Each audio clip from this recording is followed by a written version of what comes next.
এই মুহূর্তে দাঁড়িয়ে জগন্নাথ মন্দির দর্শন করতে এসেছিলেন, কিন্তু এই যে কন্ট্রোভার্সি তৈরি হচ্ছে এত কিছু, এটা ভেবেছিলেন যে হবে এরকম? না, এরকম কিছুই ভাবিনি। আজকে দিলীপ ঘোষ এই কারণেই, কারণ উনি ওনার নিজের এন্টাইটি, উনি নিজে একজন। হ্যাঁ, এন্টাইটি কথাটা আশা করি ইনার মিনিংটা বুঝতে পারবেন মানুষ। তো সেই কারণেই আজকে উনি হ্যাঁ, ওনাকে অ্যাভারেজ মানুষ ওনাকে মিসজাজ করলে সেটা তাদের প্রবলেম, ওনার প্রবলেম নয়। টাইম উইল সে এভরিথিং না। দলের বিধায়ক এবং অনেক সাংসদ তারা বিভিন্ন কথা লিখেছেন ফেসবুকে দিলীপ ঘোষকে, তারা বলছেন যে দিলীপ ঘোষ গদ্দারি করেছে। গদ্দারি ওয়ার্ডটা ওনার জন্য মিসম্যাচ, তাদের জন্য হয়তো বা আছে, যাদের আইডিওলজি চেঞ্জেবল হতে থাকে সময়ের সাথে সাথে। জগন্নাথ দর্শন করতে এলেন বৌদিকে নিয়ে বিয়ের পর প্রথমবার, কেমন লাগলো? খুব ভালো লাগলো।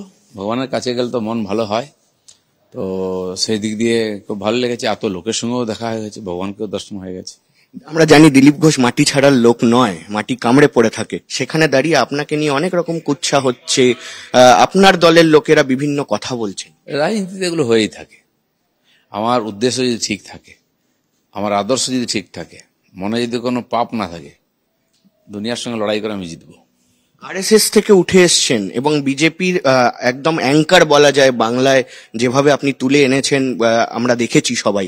সে জায়গায় দাঁড়িয়ে যাদেরকে তুলে এনেছেন, আপনারা বলেছেন ইতিমধ্যেই, তারাই আপনাদের নামে এরকম ধরনের কথা। অনেকে কনফিউজ হয়ে যায়, ভয় পেয়ে যায়, হতাশ হয়ে যায়, লড়াই লড়তে পারে না।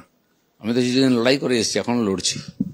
আমাদের উদ্দেশ্য ঠিক আছে, সেজন্য কেউ কেউ একটু ভড়কে যাবে, আবার লাইনে আসবে, তাদের সামনে এই মেঘ সরে গেলে আবার সব পরিষ্কার হয়ে যাবে। আপনাকে সরাতে পারলে বা আপনি সরে গেলে কি তাদের সুবিধা? রাজনীতিতে সবকিছুই থাকে, একজনের জায়গায় আরেকজন আসতে চায়, এসব ছল চাতুরি চক্রান্ত হতেই থাকে, তার সঙ্গেও লড়তে হয়। আফটার অল আমাদের উদ্দেশ্য কি, আর লোক জানে আমি কি করতে চাইছি, কে করেছে, কে করতে পারে। আমিও বিশ্বাস করি নিজের উপরে আর সমাজের উপরে। কি মনে হচ্ছে যে আগামী দিনে 2026 সালে নির্বাচন রয়েছে এবং চলছে, লড়াই তো হবেই, সময় আসুক।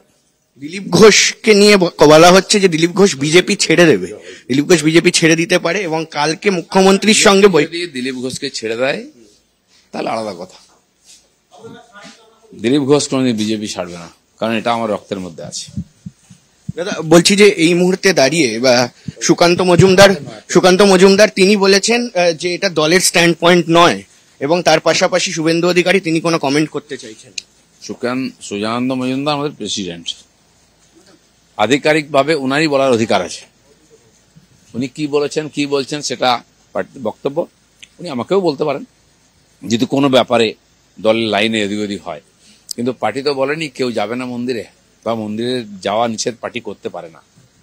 দিলীপ ঘোষের সে অধিকার আছে, কোন মন্দিরে যাবে, কোথায় যাবে, কার সঙ্গে দেখা করবে।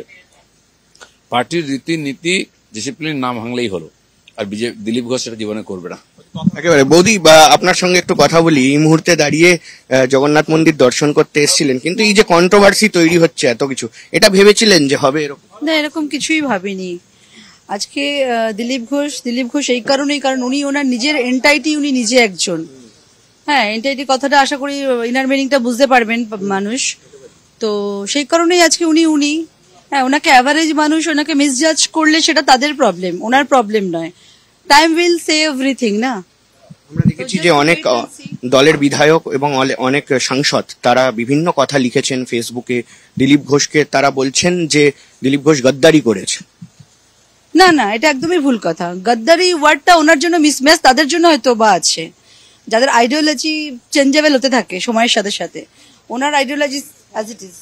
একেবারে। অনেক ধন্যবাদ আমাদের সঙ্গে কথা বলার জন্য। দিলীপ ঘোষ এবং তার পাশাপাশি সস্ত্রীক জগন্নাথ ধাম তিনি দর্শন করতে এসেছিলেন দীঘাতে, এবং মুখ্যমন্ত্রী মমতা বন্দ্যোপাধ্যায়ের সঙ্গেও কথা হয়, এবং একবার ছবিটা দেখাবো।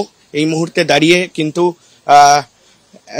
দিলীপ ঘোষ এবং সস্ত্রীক দিলীপ ঘোষ তারা কিন্তু অন্য একটা পার্টির কর্মসূচির জন্য রওনা দিলেন দীঘা থেকে, এবং দীঘাতে এসে কিন্তু কড়া বার্তা দিচ্ছেন দিলীপ ঘোষ যে কোথাও গিয়ে আগামী দিনের যে লড়াই, সেই লড়াই কিন্তু তিনি চালিয়ে যাবেন, এবং এই লড়াই বিজেপির জন্য হবে। বিজেপি যদি তাকে না ছাড়ে তাহলে তিনি বিজেপিকে কোনোভাবেই ছাড়বে না, এমনটা তিনি বলে দিয়েছেন। এবং বিভিন্ন নেতা নেত্রী বিজেপির যারা এই মুহূর্তে ইতিমধ্যেই বিভিন্ন প্রতিক্রিয়া দিয়েছেন সোশ্যাল মিডিয়া থেকে শুরু করে সংবাদ মাধ্যমে, তাদের উদ্দেশ্যেও তিনি বললেন যে কোথাও গিয়ে কিন্তু সংবেদনশীলতা এবং দলের পক্ষে দলের জন্য কিন্তু ঐক্যবদ্ধ হয়ে থাকাটা অনেক বেশি গুরুত্বপূর্ণ।